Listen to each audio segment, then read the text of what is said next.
Hello, everybody. Welcome to Question the Answer podcast.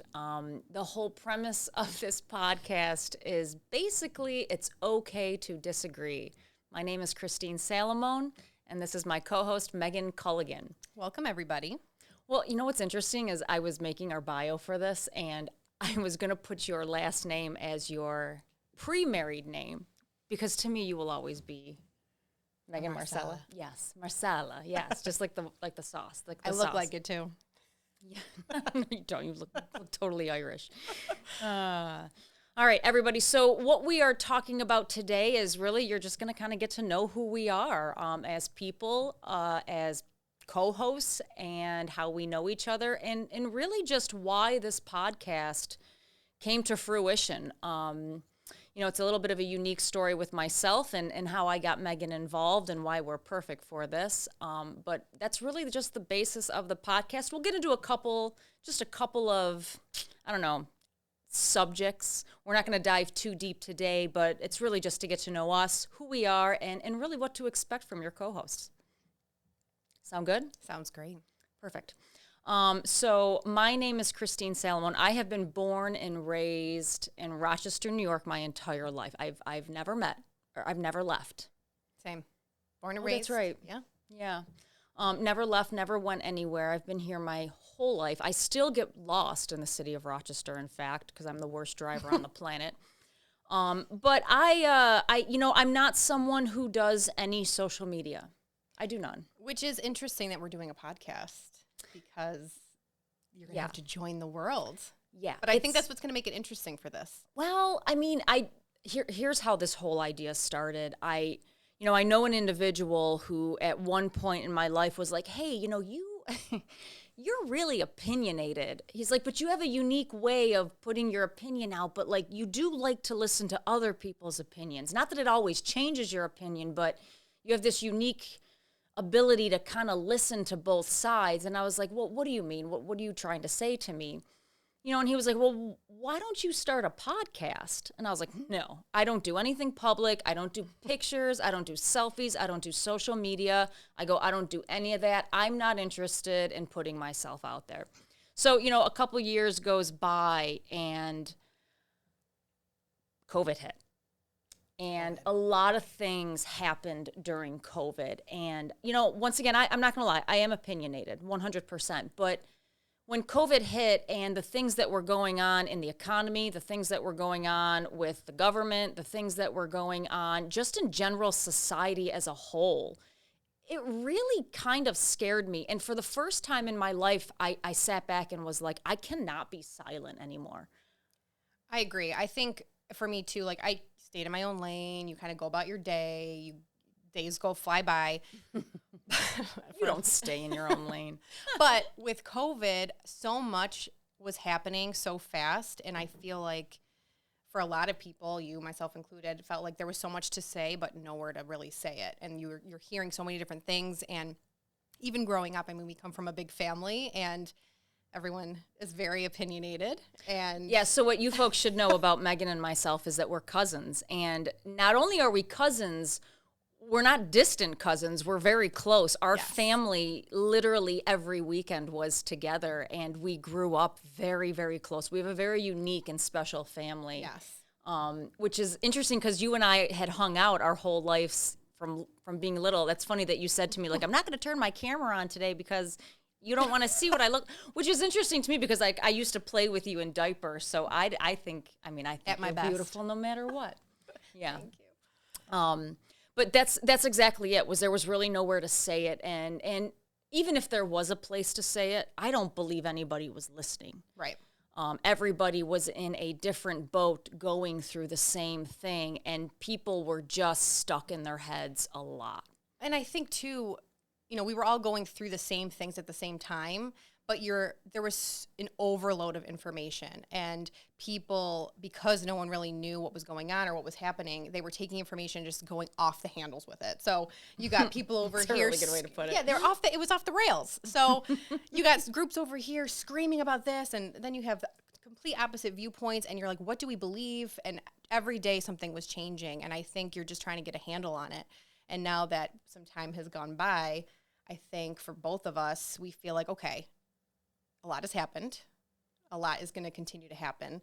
We're in a place now where we feel comfortable, like we can share our thoughts and like it's okay to disagree and we can hear from other people. And you might believe in one thing, and that's fine. And you might have your viewpoints and your data and your facts. I might have complete opposite facts or data or what I believe in, but at the end of the day, I'm hoping we can walk away from this conversation where I'm respecting your viewpoint and you're respecting mine. And I think like if we can get back to that as a society, a lot of things will go a lot smoother. You know, that's interesting that you bring that up when you were like, there's just a lot of groups with screaming at each other with a lot of different opinions. It's funny because I felt like I used to work for the Rochester Animal Shelter, and I loved the purpose of the job, but it was the most ridiculous job on the planet because all the women that I worked with, like, were like they literally grown-ass women would tell on each other, and she did this, and she came in a minute late, and she did that, and blah. And I would sit back and be like, yo, we are all trying to do the same thing. We're all trying to get to the same place. We're all trying to help as many animals as possible. And the fact that you guys want to pitch yourselves against each other is literally just slowing us down. I never understood that. And I feel like, you know, what you just said about people, all these different groups, not really coming together and finding a solution, just kind of barking at each other. We slowed ourselves down and we separated ourselves even more. I mean, there was the physical isolation, but I also believe there was the energetic isolation that happened just because we stopped listening. Well, and the problem, too, with all of that is nowadays there's so many avenues to take to go against something or slam somebody or, you know, you have Instagram. You have all forms of social media that you can literally decide to get behind your screen and type against. And it's like, it's too easy these days, and there's so much content coming at you. Well, let's break down what social media has become. It's become the I gotta be right platform. Right. No, I'm right. No, I'm right. No, I'm right. No, I'm right. And nothing ever gets solved. You know, I love when I work with a lot of young girls, and I love when they walk in and they're like, I got in a Facebook fight today.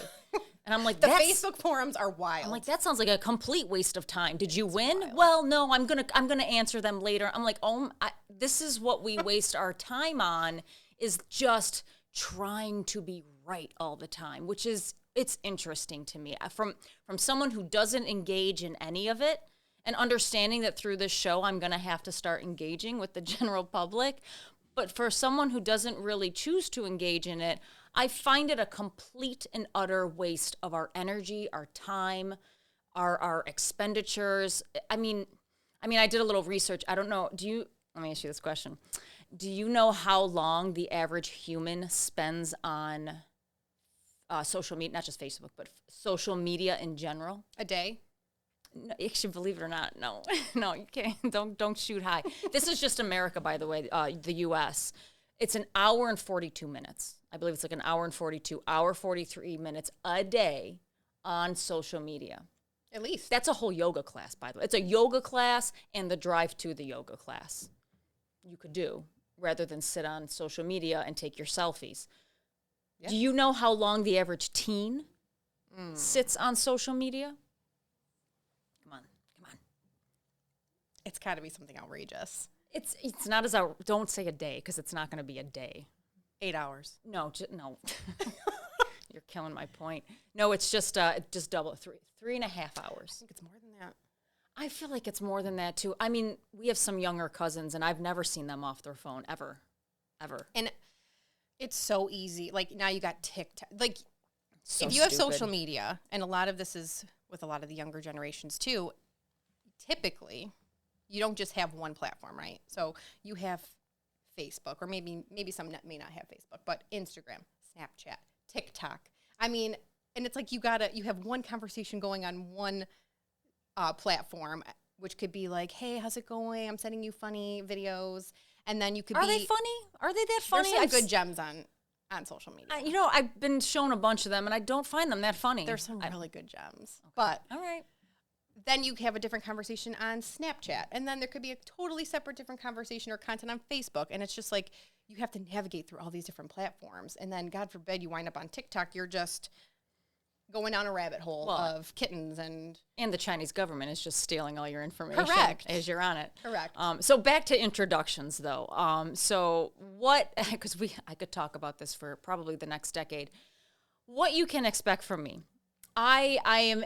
What you see is what you get with me. There is absolutely no smoke and mirrors. I am who I am. I have a lot of integrity. In fact, I use that word on a daily basis. What I do and what I say are exactly the same things. And once again, what you see is what you get with me.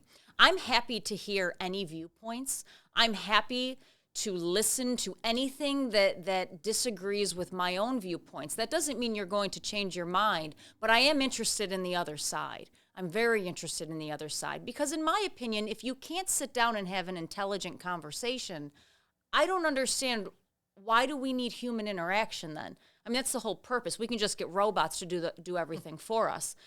The whole point of human interaction is to sit down and just put out unique and different and special ideas. And I would hope that they're not the same as mine. My brain lives in my head and your brain lives in yours. And like, I'm kind of curious what you have to bring to the table.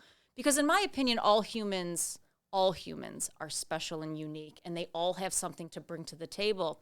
And you really just got to be able to sit at the table first and then have the conversation. Conversations can be fun, and we've stopped having them. And difficult conversations can actually move mountains, in my opinion.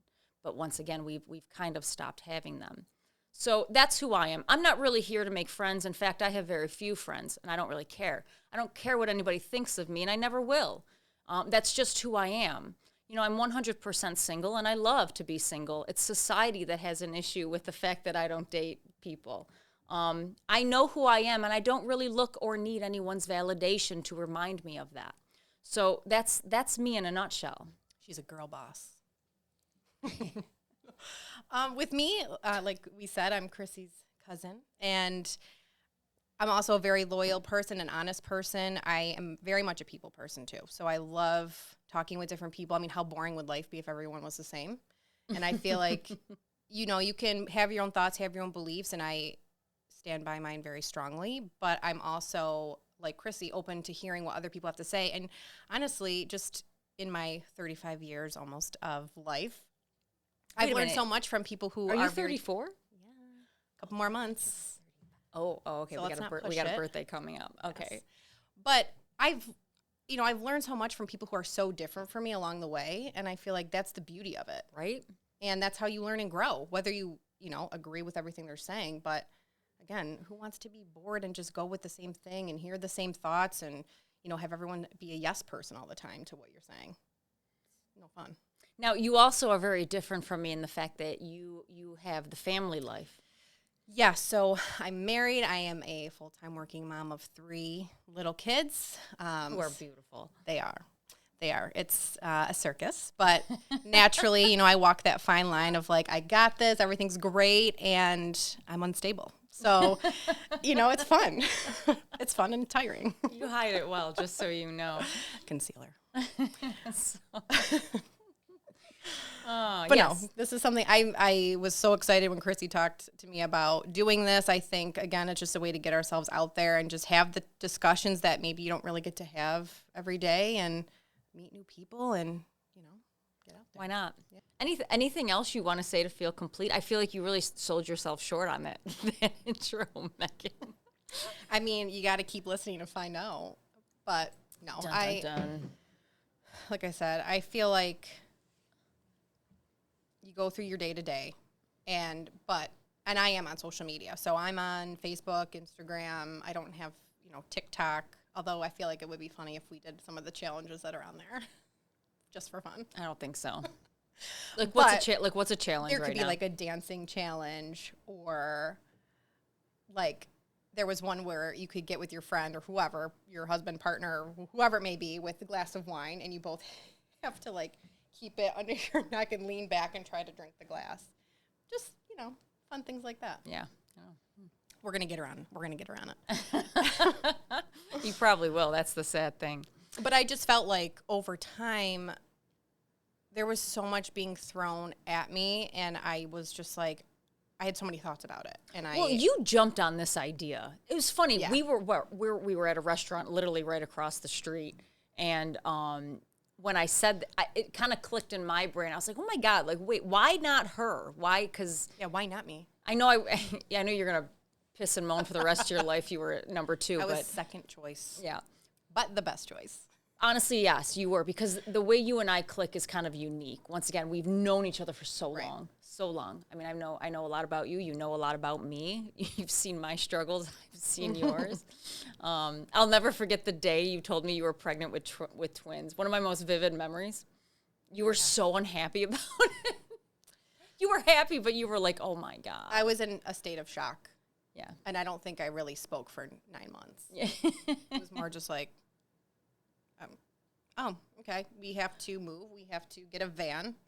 I don't have a van, but I felt like we needed a van, and I felt like What's wrong with a van? Nothing. I actually may upgrade to one at some point. I mean, they make some cool-looking vans these days. Yeah, there's some nice ones. But, yeah, that was a good time. You should get what my sister has. She has the, it's a Chevy. Is it a van? It's not a Tahoe. It's like the big, it's an Equinox. I have an Equinox. Oh, but she has like the level up from it, and I suck at cars. So anyway, enough of that. But that's what you should get. It's a good-looking car, and it fits all the kids and their friends. Yeah, all the car seats. All the car seats, all the friends, all the hockey all gear. The bags, yeah. Everything. It fits everything. And it looks better than a van. I mean, at this point, I'll just drive whatever gets me from A to B. I'll never forget that. It's not like it's kept clean. Yeah. So not back to social media, but kind of back to who we are. You jumped at this opportunity. And I think that once I said it out loud, it was a lot of, well, yeah, why wouldn't we do this? Yeah. So I appreciate that. So I'm so glad that it's you and me doing this. You bet. I'm excited to see our path there. We got a lot of things to work out. We have a lot of organization to get through. And like I said, like we're just going to have fun today. So yeah, just chit chat. Just chit chat. It's funny, we did have some topics that we wanted to talk about. And it's funny that we automatically jumped right into social media. Because topic 1, because I read this story and I just found it so freaking bizarre. All right, so the story is Colorado mom sues Meta over claims her daughter got addicted to social media. This is when our parents were growing up and they used to say the devil made me do it. Mm-hmm.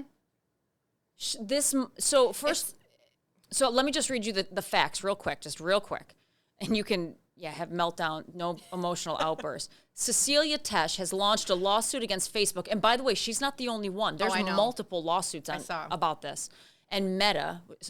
Unfortunately. Okay. Side note: why would you change it? Unfortunate. The most popular name on the planet to Meta. What Meta? Like all these creative people, were hammering it out in the conference room, and they're like, Meta. They were like, that's it. Perfect. Brilliant. Yeah, and once again, why mess with the biggest name on the planet? Anyway, okay. Over claims her daughter got addicted and developed an eating disorder. All right. That's crap bullet point number 1. Number 2, she claims that her daughter was 7 when she began to get fixated on the site. Let me ask you a question. You have to be 12. 13. Okay. So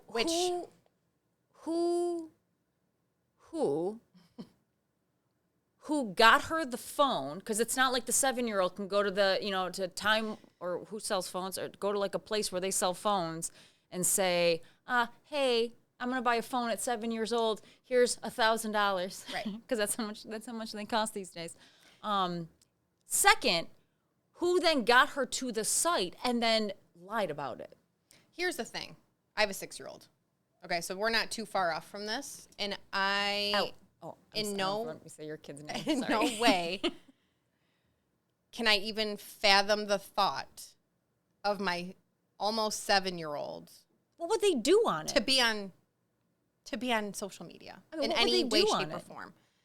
Well, take pictures of their toys? Now there's video. I mean, you can scroll down and it's not just this is more on Instagram, but Facebook too. Like, it's not just posts anymore. Like, it used to be like, oh, what's my family member doing? And, oh, they went on vacation. That's great. And Grandma used to all show the back me. to school. Yeah, Grandma. Oh, Grandma used to show me because I'm not on Facebook. side note, there was one day I went on my Facebook and I had like 70 notifications. I'm like, From Grandma. am I trending? She used to do it in the middle of the night. Am I trending? And trending? I look at my notifications and it's all down. It's your Phyllis Marcella liked your photo. Phyllis Marcella liked your 87-year-old photo. grandmother. And I was like, oh, I was her favorite today because she liked every picture I've ever posted. Today. So, yeah, but it's the problem. Wait a minute. On your side note, do your children watch these awful things on YouTube where they now watch people play games? Or the unboxing. They don't. Oh no, they don't play the games anymore. Oh, they they're watch watching people. like they found a way to make it worse. They watch people play games. So I actually got hooked on one. I was with my nieces and nephews the other day because my niece has somebody in from out of town, which is just a hoot because it's interesting. Cutest little girl. She's from LA actually, and she is just very bold, and I just says what's on her mind, and I just totally appreciate that about her. But they're watching this thing called Among Us. It's a game. You never heard of it? Okay, all right. We'll keep going then. Never mind. You just watch people play games? You just watch them play games. The other one is Minecraft. Once again, they found a way to make that one. worse. Yeah, it's like, but who? Does that make you dizzy? I don't know. I watched that program. I'm just like, whoa, stop turning. Oh, my God. But the sad thing is there's people making like millions off of that. I love it at the end. They're like, subscribe. Swipe up. Subscribe. Yeah. All right. Her daughter started to self-harm because of her addictive and problematic use of the platform. All right. It's unclear what steps, if any, Tesh took. It's like John Tesh took to limit her daughter's internet use and stop her accessing Facebook. I swear I can read. It's interesting we started with social media because it's interesting this was our first topic that we kind of wanted to talk about because I was floored when I saw this. It's just problematic. I feel like, social media now, it's just part of life. And it's growing and growing by day. The issue is if your 7-year-old is somehow accessing and getting addicted to social media sites, that's not the social media site problem. It's it is, but it's not. But how is a 7-year-old, 8-year-old, 9-year-old getting access? Do they have a phone? Do they have their own account? Somebody has to enable it. That's step one. That's mom and dad. My question is where is mom and dad? It's their fault. Your daughter doesn't have the tools in life to overcome these. I mean, eating disorders happen for a lot of different reasons. Growing up, I had several friends with eating disorder. In fact, my roommate in college, she was a bulimic. It was tough living with her because I loved her to pieces, but I had to tell her parents at one time, and that was the end of our friendship. She hated me for it. But I was like, I'd rather save your life and you hate me than me watch you sit here and destroy your body and possibly die because she got thin in our second semester. I'll never forget that girl. But there's a lot of different reasons why eating disorders happen. It has to do with control. I mean, that's one reason. Once again, there's a lot more. It has to do with obsession, OCD type tendencies. But I don't know why. If you're 7, you want to play. I mean, I don't know. When I was 7, I wanted to play. I didn't want to go on. I didn't want to look at pictures. I didn't want to judge. I didn't want to. None of that was accessible to us. Like, that didn't exist. Well, that's interesting you say that because I'm very obsessed with my weight. In fact, if you ask me what I'm doing today, it's like, oh, I'm on a diet. Like, I'm always on a diet. Like, it's been like that my whole friggin' life. But that actually came from my environment, from my parents owning a gym. I just think that I was, nothing my parents did, but I was in an environment where you looked at bodies all day long. You know what I mean? Like, it's a gym. Well, and your whole family is, like, super in shape and fit. But I never developed an eating disorder. But what my parents gave me the tools to have self-esteem, which is once again where I'm like, you can't sit here and blame social media for everything. You can't keep saying the devil made me do it. It's somebody has to take personal accountability here. And it's funny, the more I talk about it, the more angry I get. So So don't get angry. I don't know. I'm not a mom, but I see a huge gap in this woman's claim that Facebook made her daughter do this. It's scary. I mean, you know, your kids eventually get older and will probably have some form of social media, but set some boundaries. There has to be boundaries. If the kid is on social media all day long, I mean, where are you? Like, do you even know what your kids... Yes. I mean, Jesus, growing up, Grandma knew where we were at every moment of our lives. My mother, without cell phones, knew what I was doing at every moment of my life. Like, there was no... She knew. Even if I told her I was doing something else, she knew. So where is the involvement of the parent? If you see your kid on the device all day, set the boundary. There has to be boundaries. And even at night, like there was an article talking about how their daughter's phone notifications kept going up and it was causing her sleep deprivation because she kept getting notifications through the night. And I'm like, okay, there's a couple things here. One, just turn the notifications off. Two, maybe don't let the cell phone in the room at night. Like I have some friends with older children who at nighttime take the phones, you know, they can have it back in the morning. There's options. And I feel like if you know that this is causing distress or sleep deprivation, or you just notice changes happening within your child, like you need to do something about it. And social media, I don't think it's going to go away. It just keeps growing. So you have to kind of be prepared and educate yourself on what goes on. Like it's so easy to be like the algorithms within Instagram and Facebook and TikTok. Once you view certain videos, you go down a rabbit hole. It keeps popping up. It keeps showing you, you know, fitness videos or eating healthy. And there's videos out there on the internet about anorexia. Listen, as far as resources go, it's great. And once again, we're here to talk about both sides. There's a lot of good things for social media. Absolutely. But I see one of the problems is there's more information available than ever before, except you have a group of teenage kids growing up that are more socially inept than they've ever been. Yes. They don't understand how to communicate. They think you try to call a younger kid, like one of the girls works for me. If I call her, nope, right to voicemail. I text her. Oh yeah, no one wants to talk on the phone anymore. How's it going? It's crazy. It's crazy. They believe that there's no that interaction of voice to voice or face to face doesn't have to happen to communicate. And what they're so not seeing is that is the most important communication. Right. You're losing that personal connection. I mean, because let's be honest, you don't talk to people face to face the same way you talk to them on social media. Correct. I'm going to blow this person up on social media. I'm going to blah, blah, blah. I mean, that's... Yeah, all of a sudden everyone's got a backbone and wants to say whatever they want behind a screen. You bet. I mean, it's like my customers. They'll scream at me over the phone, but the second I show my face, they become, oh, hi, it's so nice to meet. It's just different because you have a human standing in front of you. So I fear for this generation. They have more resources and information that's ever been available, except they're the most socially inept that they've ever been. And we are not doing a good job teaching them how to communicate. And you have moms who want to sit there and blame an entity that has no thought process, or an entity that is just an object in the world, rather than herself for being absent. It's almost like, why can't we just take a step back for a second and kind of get back to the basics a little bit in life? Like, everything's through a screen. You have to, you went out to lunch, you better post it or it didn't happen. Like, it's just. I don't care what you eat, by the way. I don't care what you had for dinner. I don't care how pretty it looks. Did you see what the family has done? My mom with the reviews. The three plug for the three. I was honored to get Musketeers. Invited to that. I wasn't invited.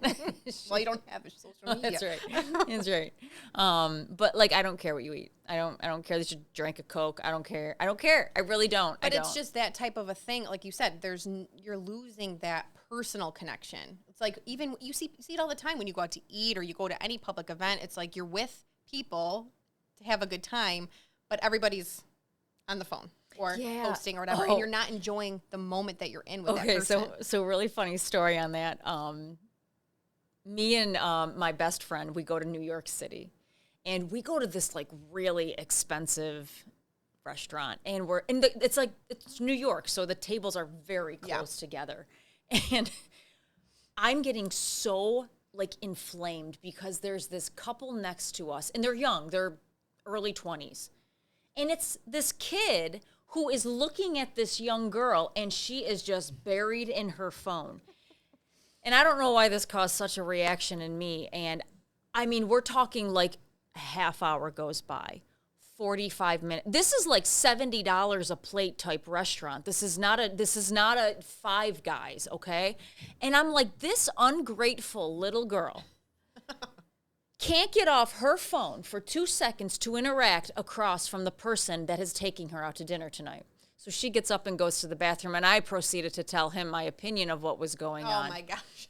And you want to know something? Surprised. No, he agreed with me. He goes, I know, I wish she would just get off her phone. I'm like, then grow a set and say something. Put your phone down. Have a conversation. There's a person sitting across from you. Talk to them. Better enjoy this meal that I'm paying for. You know what was interesting was the meal was like not that great, but still, it's New York, so yeah, hit or miss. Better than Rochester. Yeah. So everybody's buried in their phone. And, I just saw a news article the other day. It was about, I don't know, some violence of somebody getting attacked. And this private detective came on and he was like, you know what people need to do to protect themselves? He goes, get off your phone and start paying attention. Yep. Put your phone in your purse and start paying attention to what's going on around you, because you're less likely to be a victim of an attack or a random attack if you see them coming. It's the people that are buried, have their heads buried, and have no clue what's going on around them. Well, because they're not going to expect it. Once again, if you have your head picked up and you're looking straight at the person coming at you, you have more time to react and you have more time to do something. And that automatically takes you out of the victimization. They're just going to target someone else. I thought that was interesting because it's a good point to tell young girls. Oh, for sure. Get off your freaking phones when you're walking down the street. Start looking at what's going on around you. Just be more aware. But on the upside of that, too, I have seen, on social media, there are some really helpful posts or tips on what to be aware of and what to do in a situation if you think someone's following you or if you think you might be in danger. Like, there's some good information out there to help people with that and make you be more, equipped.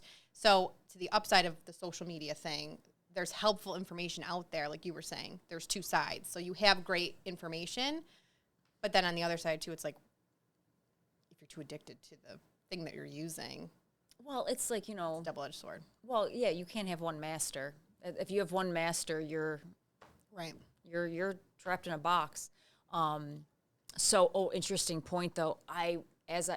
Listen, the internet's great. I don't know what I would do without, I was going to say Wikipedia, but I'm not happy with Wikipedia right now. Apparently you can just go on and you can change whatever you want. Wikipedia whenever the hell you feel like it. So I don't know. But like GTS, like that was always like a saying in our office, like GTS, Google that shit.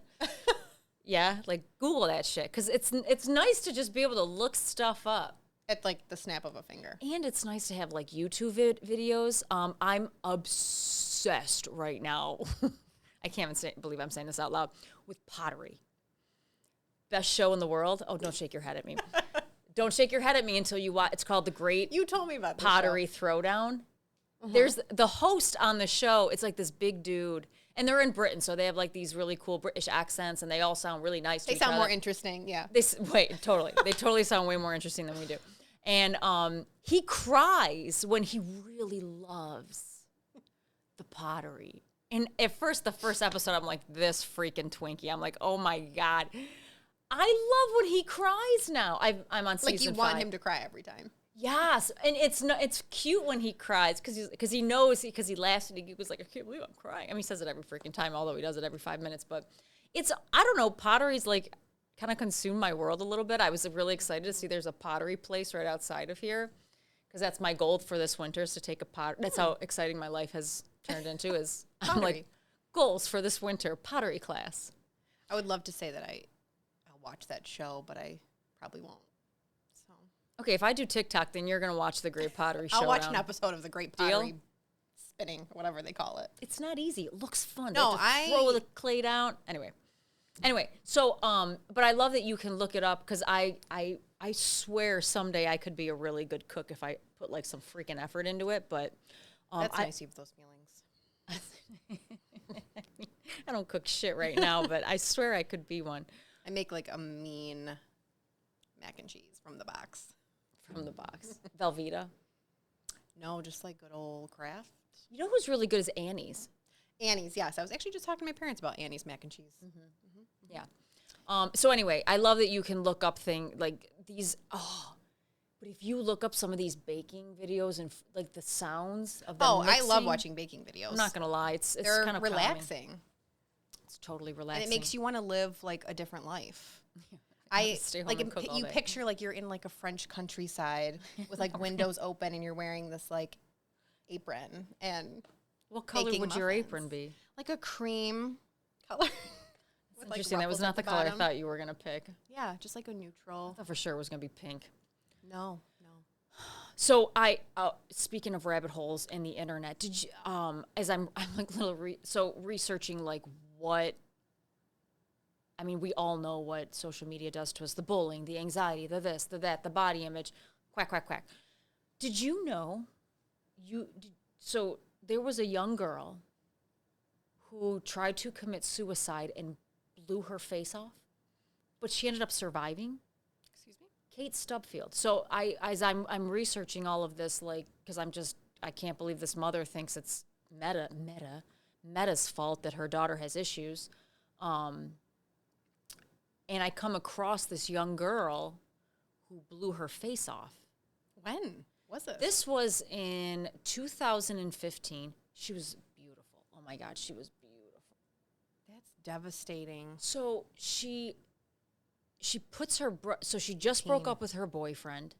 Her parents they just had lost their job. So there was a lot going on in this poor kid's world. And she went to her brother's house one day and took his rifle and put it underneath her chin and pulled the trigger.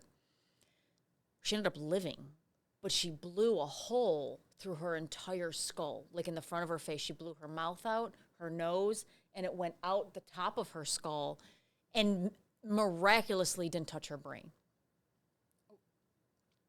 So she went under, I mean, we're talking like 30, maybe 40, 50 surgeries to like cover the hole up, to graft skin, to create a fake nose. Oh my gosh. And then this other young girl OD'd.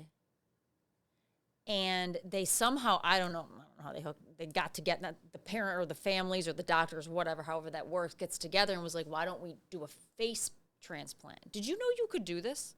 No. You could take your face and put it on I mean, not every... How? Well, you have to do it in the perfect timing because once you're dead, that skin needs blood. So they have to do that, get this face off. I don't know how they transport. I don't really know the logistics behind it, to be honest with you. And they gave it to this other young girl. This is sounding... I can't even picture this in my head. There's like 60 people in this world. She's the youngest ever in the U.S., but there's like 60 people in this world that have had this done for multiple reasons. I mean, it's amazing that we can do that. So they have to link up the blood vessels and they have to link up the tissue. And if you're a doctor, I apologize if I'm not explaining this right. I mean, maybe I'm a doctor. I can identify as one. So you are today. Yeah, I'm identifying as a doctor. So, but then she can move, like she can move the face. That's amazing. I find that incredible. Oh my God. And then I don't know if I want to bring this up. Like the things that we've come across, and then I think of how the gynecologist appointments go. Like, can we please invent something? Can we just make this go a little smoother, okay? How is it that we can take people to the moon, we can replace their face, and if you're a woman and you go to a gynecologist, you know what I'm talking about. There is a contraption that they use that just doesn't make any freaking sense to me. It's just unpleasant, and... You're right. You would think at this point in 2022, we would have a different way to do this. There was one, I asked one gynecologist, I was like, why? I was really upset over the procedure. I was like, why? Why is nobody I was like, was this invented by a man? And B, why can't, she goes, you know what? Actually, I've thought about it. She goes, I think that it should be a balloon almost. And once again, we'll leave it there. Something to ponder. Something to ponder. At night. Anyway, back to face transplants. Yeah. So that was. It's just. That's the girl. That's the girl who OD'd. Oh my gosh. Adria Schneider. This is what makes me terrified for when my kids get older, because. Well, that's interesting. You bring that up because you have two little girls. Yes. I would not want to raise a little girl in today's society. And it's just. I'm an adult, okay, and I'm on social media, so I see the things that get posted, and everything's a filter, so everything you see, it's not real. It's not even real. And so sometimes just for fun, like if I'm watching somebody's video, a stranger, because that's what we do now, we just watch strangers' lives, and you can see what filter they have on their video, and sometimes you can, most of the time, at least on Instagram, you can. So sometimes I'm like, you can try the effect. So, like, you click on the filter name, and it'll say, try it. And I'm like, I want to see what this looks like on me and how different this makes me look. And it's wild. Some of these, looks like you have 1,000 injections of lip filler. Really? You have your eyes are bigger, they make you fake, but they're so realistic looking. Like, you can be a totally different person. I could be the person I've always wanted to look like. Correct. Without all the plastic surgery. Just don't ever talk to anybody in person, which is what people do anyway. Well, so, and by the way, that's my issue with dating apps. I know. Catfished, 100%.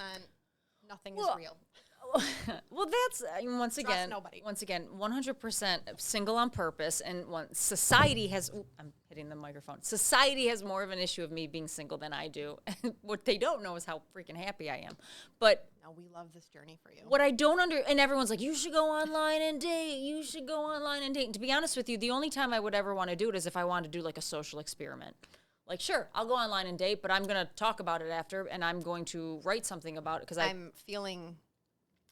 Like a an segment idea coming, yeah. A segment coming out. Hey, I might actually sign up to do that. I'll Amazing. Find Can I pick them for you? No way. Actually, yes. Yes, you could. Okay. You could. Because that's my issue with online dating is like everything can look so great on paper, but like if you put me in a room with someone and I don't feel it, well then yeah, I don't want to talk to you. But that's the point though. You need to have that connection. You need to actually meet these people and go out to dinner, have a conversation. Like, not everything needs to be done through an app. And it's so easy to deceive people these days. I don't think anybody looks like what they look like they don't. In their pictures. I really don't. Because they don't. Who was it the other day? Oh, my God, it was an interview I had. And you now put your picture on your resume. Resumes have come so far. Oh, my God. Oh my God! There's so many things you can put on you can make a line over here. You can put your hobbies. Can you like attach a video like Reese Witherspoon when she was applying to like it's hard, like her Harvard application, and it's just a video of her like floating in a pool in a pink bikini. Best scene ever. That's the best. Best scene ever. No, but you can do anything you want on these. Anyway, so she comes in and I was like, "What'd you think this?" This when you were 20, like, oh my God. She's got the natural beauty filter on in her picture. Oh my God. And then funny. That's funny. Natural beauty filter. That's like an oxymoron. That's what they're called. And you click on it and you're like, okay, so it's just gonna be like my natural face, but maybe like sun-kissed maybe. No, face has changed. I don't even look like me. It's wild. It's absolutely wild.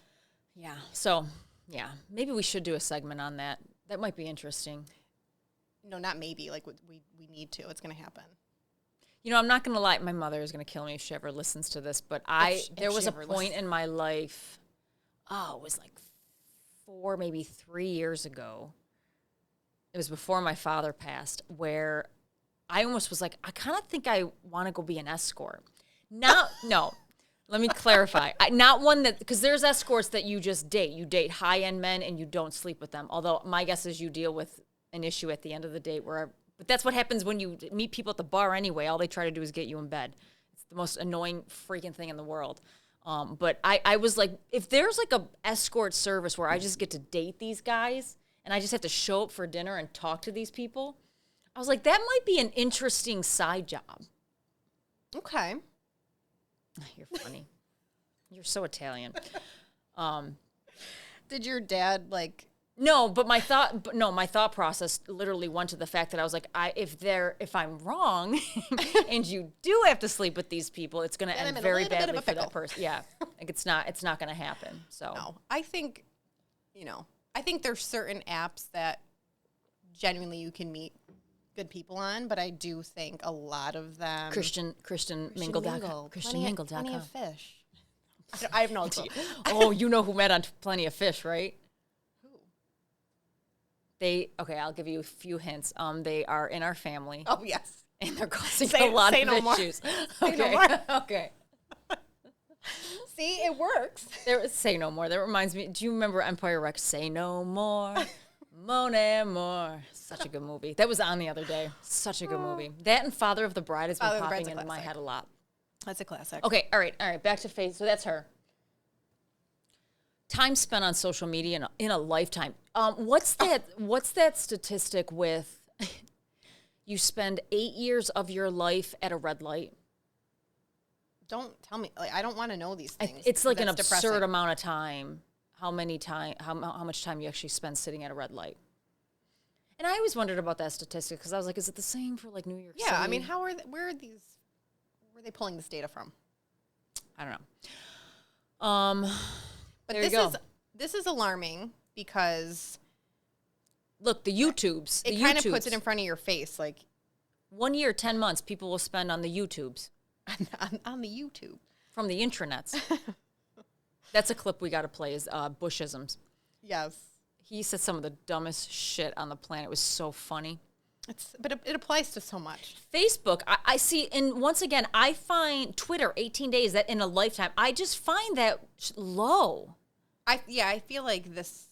I feel like seems low. They pulled people like me who don't want anything to do with it. But it's still alarming when you think about it. Like in your lifetime, this is how much energy and time you're putting towards things that. Well, not me. I don't do it. At the end of the day, I mean, maybe I'm talking to myself, but at the end of the day, you're just psychoanalyzing yourself over there. I'm gonna go like shake in a corner. You like when you get to the end of your life, God willing, you're like old and gray and you've lived a long life.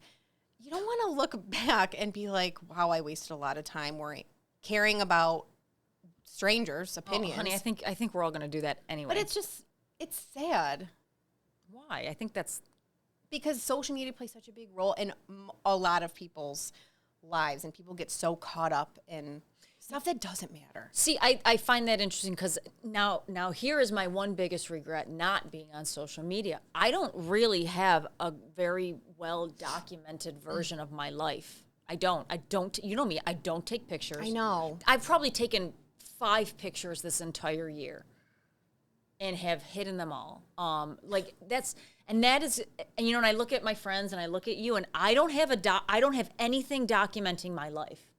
I can't stand looking at myself. I don't see what other people, I see something very different than what other people think. So I just rather avoid it completely. No, but and like I said, there's so many great tools that you can find on the internet and all of that and social media and different apps even, like Time For Hop. what? What are you talking about? To collect your pictures and show you memories. I don't have any pictures though. Well, so you could start. I could start today, right? And I can, could you imagine me being 87 years old and be like, I didn't exist after or before 38. Oh my God, 38. I thought you were 35. I mean, I'm trying to age you. I'm gonna be. When is your birthday again? What are we gonna do? October. What are we gonna do? I mean, something fun, obviously. We should do something fun. You're halfway to 40. Okay. It really goes downhill from there. Listen, you already thought I was 35. Now you're telling me I'm halfway to 40. You are. Let's slow your roll a little bit. Well, at least you've done something in your life, to be honest with you. At least you've done everything that you're supposed to have done.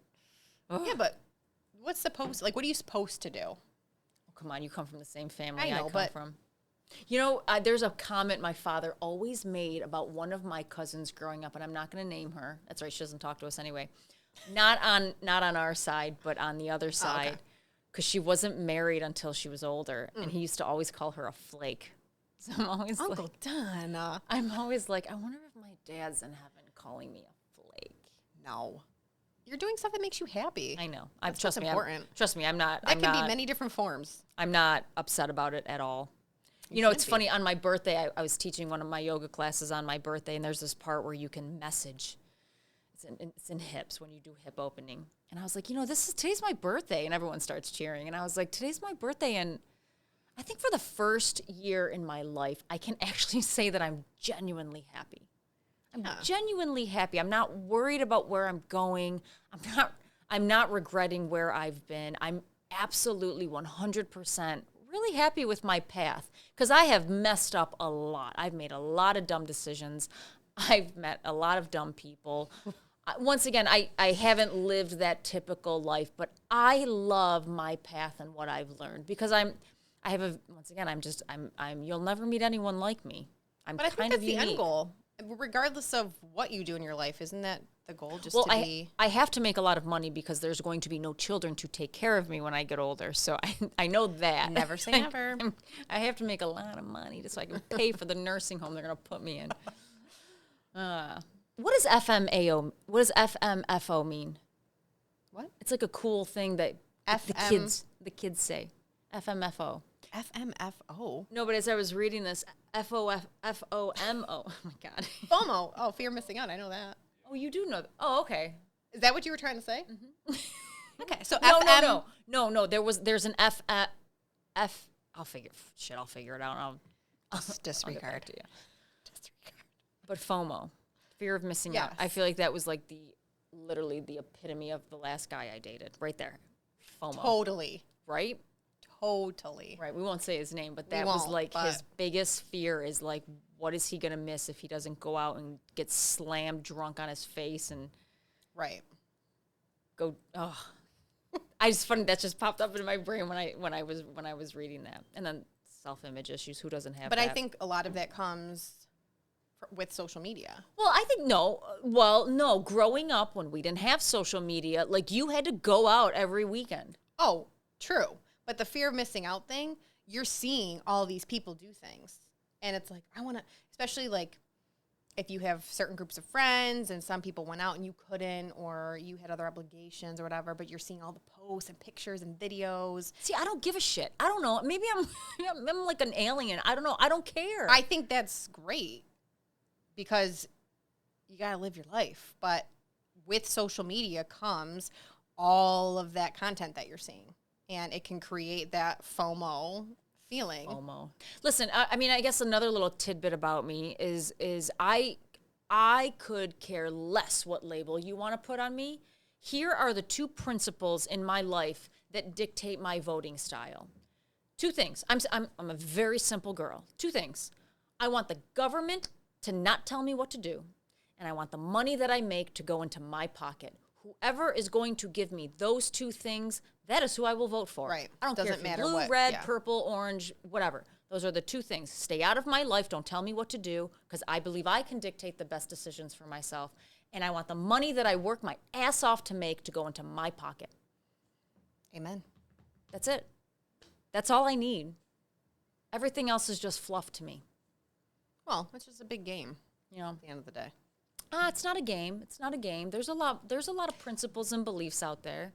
You just got to sift through it. No, I'm just consistent. Those are the two things that I look for, and that's it. Whatever you want to call me, that's your problem, not mine. I will vote whatever gets me those two things. It's simple. Well, and that's the thing. I think, again, you got to worry about your own life. Worry about your own beliefs. If this is what you stand for, if this is what you believe in, this candidate or this theory or this whatever is what you stand by, great. But everyone might not. And you got to be cool with that. You and I actually agree on a lot of stuff. However, my best friend, we do not. She is straight up the opposite of me. But you know what I love about her the most is we have gotten into it big time over, I don't know, social issues, anything. Like we will go at, like she loves Hillary Clinton. I am not a Hillary Clinton fan. Like we have gone at it, and then like a beat will go by and we're like, where do you want to go to dinner? Yeah. You know what I mean? Like that. But that's great. But that's how it should be. Right. That's how it should be, but it's not. Because I don't know. Like, I don't want to be around yes people all day long. Have you ever dated a guy that just yeses the shit out of you? It's the boringest thing in the world. Oh my God. Please talk to me. Challenge me in some way. But like we were saying, and the whole point of this podcast, it's like you can have your thoughts and I'll have mine. We may not agree on everything, but I'm not going to think less of you. I'm not going to disrespect you. And why does that happen so often? You know, and let's go back to social media, because social media, I don't think people understand that social media is about marketing. Business. Does anybody know how marketing works? Let me explain it to you, Megan. Even though I know you're in the field, let me explain it to you. Marketing is about repetition. Marketing is about putting a really pretty message in front of your face, your eyes, and your ears, and feeding it to you over and over and over again. And then eventually you're going to buy that product, okay? That's marketing. That's exactly what social media is. They do it with products now, but what they do is they put the things you like in front of your face over and over and over again, and therefore people think that's reality. They think that or what they're being fed is all of what they like, when in reality, it's just some machine choosing for you based off of your behavior what you want to see all the time. Right. What they don't understand is there's a whole slew of other things that you're not even seeing. Right. But look at the influencer culture that has been created with social media. You have countless influencers that are on Instagram, TikTok, whatever. Influencing. So they're selling to you the product. So they have all these followers, right? And then brands and products and all these things want to partner with those influencers because it's going to help them sell their stuff. And it's like all the Amazon hauls or try-ons or beauty products or hair products. It's everywhere. And it's clickbait. So they sell it. They show you how it looks or how it looks on or whatever. And then they have the link to click on or follow my page and click on all the things that are in my home. And you can shop my home. They're making a boatload of money.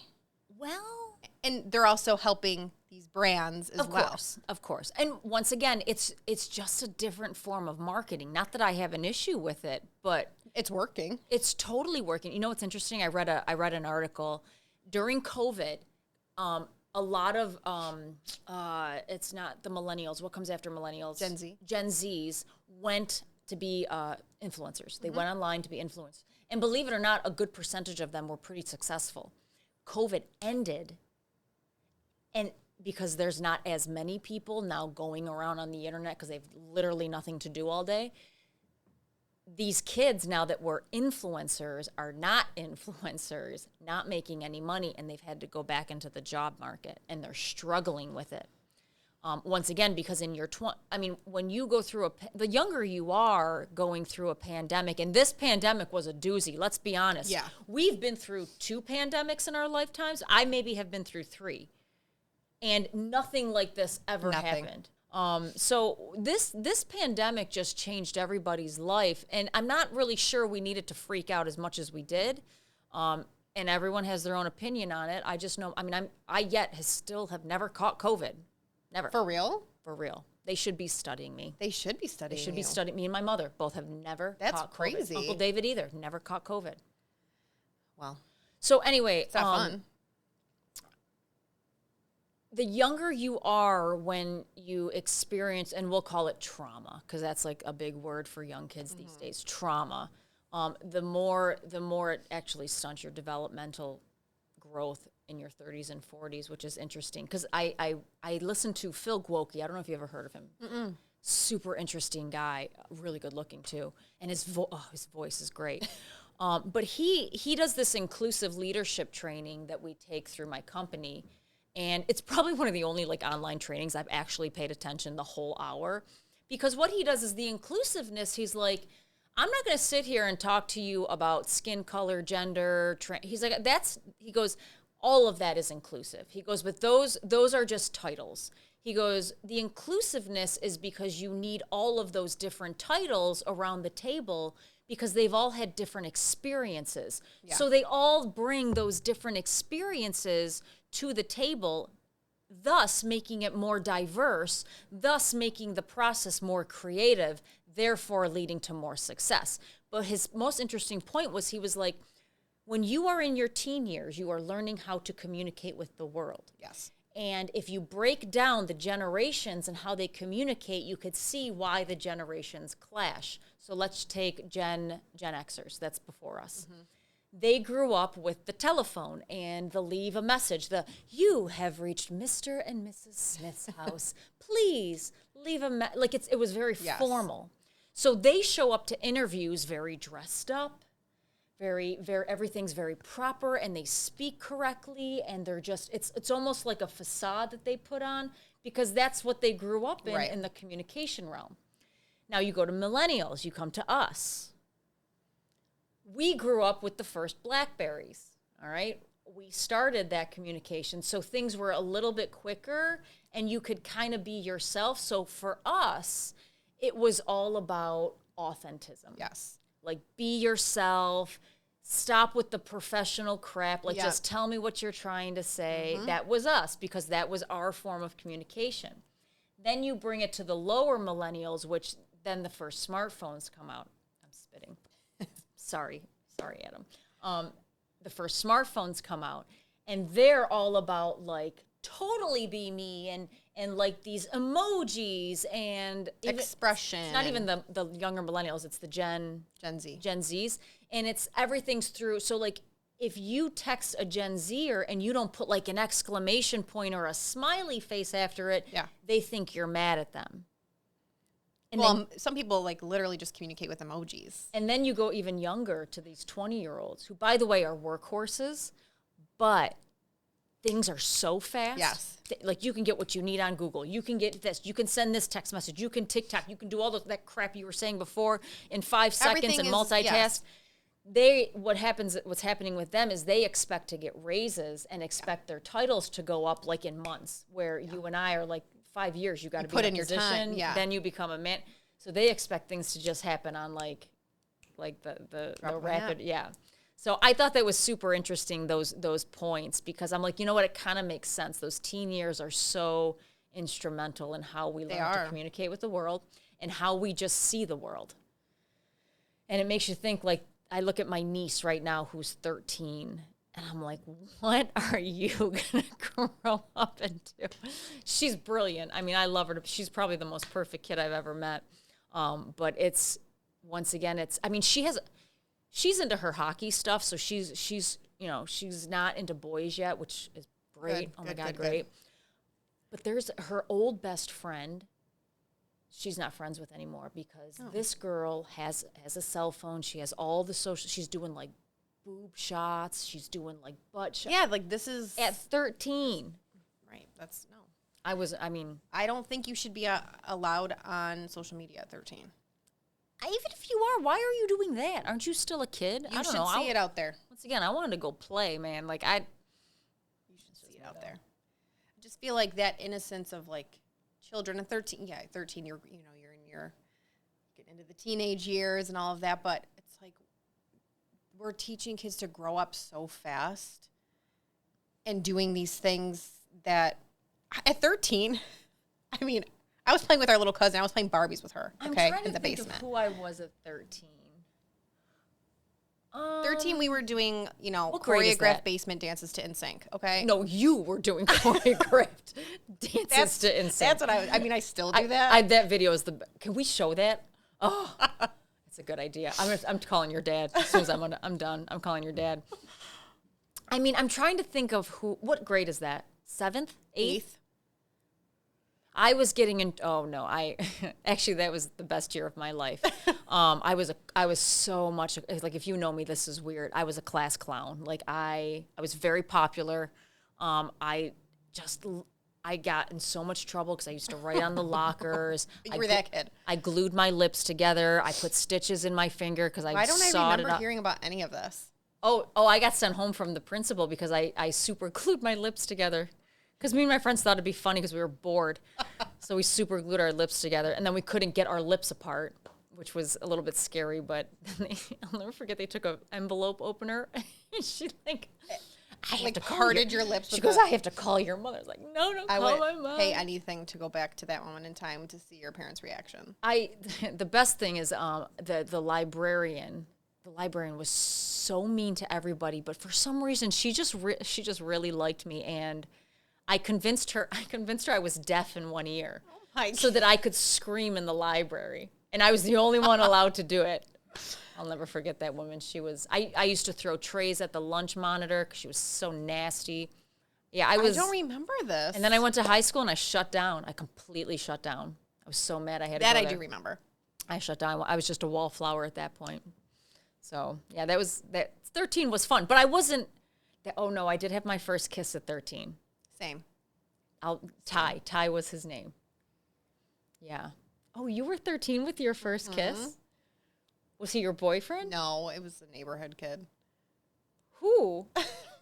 You don't live in my neighborhood. No, but I know where your neighborhood is. It was like, like one of those little chicken. Well, that's all you know how to do. I remember his lips were so tight. And I was like, see you never. No, I remember the first time I felt like a guy's tongue. Oh, no. Why is that so weird for a little girl? I I don't think any little girl reacts to that like, ooh, I like that. I think we're more like, oh my God, like what just happened? Why? Yeah. Yeah. So, yeah, 13, no, I feel like a lot happens at 13 because you're reaching, high school years are approaching. There's a lot of change that happens at 13, I feel like. But take all that, so when you were that age, back when we were growing up, and then throw in all the social media on top of it. Yeah, that's tough. It's a lot. That's tough. And there's a lot of pressures. And then you wonder why the depression and anxiety rates in young kids are skyrocketing. I just read an article that Kim Kardashian's eldest daughter, North, wants to move out because she is so sick of all the social media and the cameras and the this and the that. You always see clips of her if she's out. So she wants to go live with her father. I was like, well, it doesn't seem like that's a better option. I don't know if that's the way to go.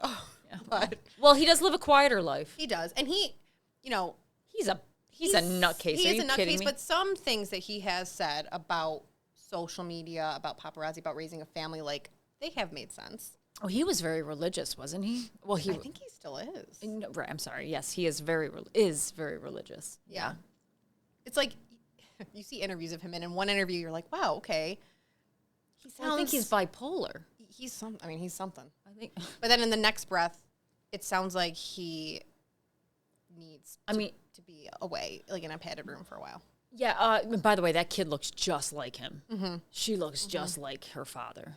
Yes, that was interesting. I read that. She's just sick of the social media. But yeah, you're right. Like, I don't know if could you think about that? I mean, that's the reason how I got do you off. handle that? Well, that's why I got off of social media. Listen, I had an account at one point in my life. I never used it for anything good. Once again, I wasn't a picture taker, so I didn't post anything. I didn't care what other people were doing, so I didn't like anything. And I was just going on there and comparing myself to everyone. And I was like, why am I? One day it was after I got divorced.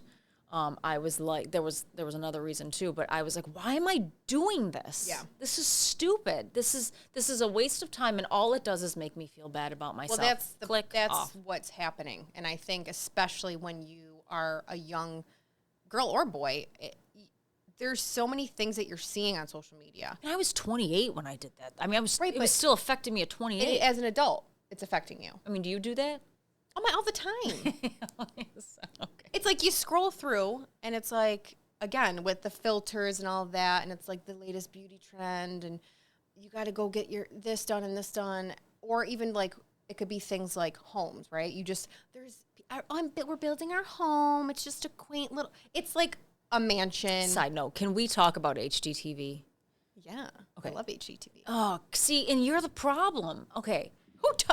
Who doesn't love HGTV? I don't. I will not watch. I will not ever endorse. Like Fixer Upper?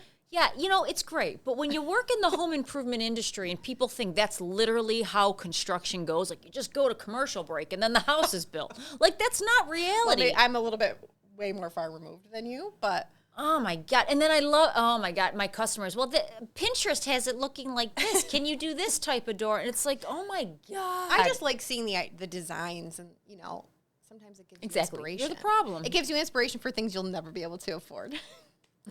That's right. Hence the, depression, of course. There you go. Oh, that is interesting. Pinterest did kind of go away. I mean, Instagram's kind of the new Pinterest. Yeah, you have your own. Although I do love Pinterest still. But yeah, it's just it's always that wanting more, needing more, not being happy with where you're at. And I very much feel that half the time you're on social media. I also love, I follow a lot of home accounts. And again, you're left with a deep hole. You know, I do go on Instagram. I get like 25 seconds on Instagram before it kicks me out. So I can usually get to one picture on somebody. Why does it kick you out? So I did a commercial with Joe Mazza the other day, and so I looked him up on Instagram to see what he posts. He's actually kind of funny. But I get like 25 seconds, so I just will look in and I get the video, and then it goes boop. Then you have to sign up for an account. It blocks everything. So I do go on. And that's not a bad idea. Put a timer on it? Yes. Maybe that's a good app invention. Like stop yourself and have it shut down. You legitimately can't do any, you have to just X out of it. And it should shut you out for like the rest of the day. Yes, that's actually a very good idea. All right, so let's kind of end it there. We do want to bring a couple segments to the show that we've come up with. I've always wanted, deep down inside, I've always wanted to start a T-shirt business because Let's do it. There's so many things people say throughout the day where I'm like, that would make a great freaking T-shirt. Let's do it. So the one I heard this week was I taught a yoga class outdoors, and it was an Irish festival. So oh my God, look, there's like all those balloons. Look in the sky right now. They're celebrating our first episode. I ordered that. Excellent. I ordered that. Wonderful. What would you get? Flying balloons. So and you drink and do yoga, which I don't necessarily condone because I think that's dangerous. But this old woman, she had to be like 65 years old, older woman than me, and she was like, the more I drink, the more flexible I become. Perfect. Like, lady, that's a perfect T-shirt. Oh, we should sell that at the yoga studio. So that's my favorite T-shirt saying of the week. And eventually we'll get screenshots of these. I don't know. Maybe eventually we'll sell merch. them. We'll have a merch store. I would buy that one. Hat, T-shirt. And then that's funny. You put funny or uplifting story. I don't. Just like a feel good. No, I know. But do you have one today? No. Is it that bad of a week? But it could be like I can easily find them. I'll give you something uplifting. I find business very fascinating. I have been brought up by business owners since I was born. My parents have owned businesses, and I work in one of the businesses now, and it's a very, very successful business. But I also work in another business. I have a part-time job as well because God forbid I sit still for 2 seconds. And that business is going through changes. Yeah. And it's funny to see people's reaction to business changes and how personal they take it because it's not personal. Business is just business. And I guess that's not an uplifting story. It's just kind of a story. And I'm not going to say anyone's names because I'm not here to blow anyone's spot up, but there are some changes happening in my other job, and it's nice just to not have to be part of the decision-making process, to be honest. Sure. I'm just like, I'm here to just ride the car. I'm just here to ride tell me what I got to do. That's right. Like, and I don't really have opinions on it. Like, people are like, are you upset? Are you okay about this? And I'm like, I don't give a shit. It doesn't affect me at all. Like, I don't have to make any more decisions. Because there's sometimes in my full-time job, I just go home and I'm like, I don't want to make one more friggin' decision today. Oh my God, please. I don't want to make one more decision. No decisions. I'm done. I'm just going to go home and do nothing. Cry. So I guess that's my story. Yeah, I think that would be fun to have. And then my dating segment. Yes, we have to do a dating segment. I mean, you should be able to do it too, but you're kind of married, so. Yeah, it's kind of out for me. But I don't know if I can be the selector. I am dying to see who you would select. I feel like you'd just do a big FU to me and pick really crappy people. One might be sprinkled in there, but I don't underestimate. I feel like I could pick some good ones. You and my mother were destined for that. Maybe I could do like a pre-screen process. Oh, you should do that. Oh, there's that like just having lunch or just a cup of tea. Yeah. It's a date. Something like that. Something like that. Okay. Pre-screen. All right, we're at time. So, guys, thank you so much for listening. I don't know. We'll see how it goes. We got Adam over there to edit out all the boring half parts. This episode, basically. But thank you guys so much for listening. Thank you for listening to Question the Answer podcast. I'm Christine. I'm Megan. Come back next week.